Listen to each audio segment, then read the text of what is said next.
अस्सलाम वालेकुम। हैज़े की यानी त्रियाके हैज़ा के हवाले से अगर हम बात करते हैं तो उसके लिए ये एक बहुत बड़ी अक्सीर है कि हैज़ा का मरीज़ जिसको कड़ल पड़ रहे हो और उसके बचने की बिल्कुल उम्मीद ना हो, तो उसके लिए हमें क्या करना चाहिए। तो उसका अक्सरी जो नुस्खा है वो मैं आप लोग के साथ शेयर करना चाह रहा हूँ।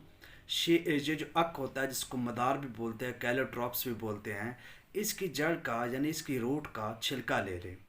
दो हिस्से ले लें। फॉर एग्ज़ाम्पल अगर हमारे पास 2 तोला यानी 20 से 22 ग्राम अगर आक की जड़ का छिलका है, तो उसमें से 10 ग्राम काली मिर्च और 10 ग्राम जो है वो काला नमक आप मिक्स करके उसको 2-3 घंटे खरल करें।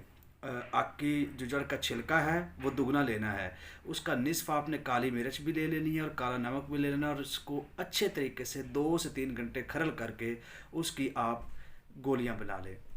अब मरीज़ की जब बिल्कुल बचने की उम्मीद ना हो, यानी उसको हैज़ा हो गया, उसको कड़ल पड़ रहे हैं, वो उसकी जान निकलने को है, तो उसके लिए ये एक अक्सरी है कि 1-1 घंटे के वक्फे से 3-4 आप गोलियां देंगे तो जो त्रियाके हैज़ा है वो यानी हैज़ा जो है वो बिल्कुल त्रियाक हो जाएगा, बिल्कुल ख़त्म हो जाएगा और मरीज़ आपका बिल्कुल सेहतयाब और तंदुरुस्त हो जाएगा। तो ये हकीम भाइयों के लिए है कि हैज़े के लिए ये एक बहुत बड़ी अक्सर है, जिसको बनाएं और ये लोगों को आप दें, तो इससे आपको बहुत अच्छे फ़ायदे मिलेंगे। शुक्रिया।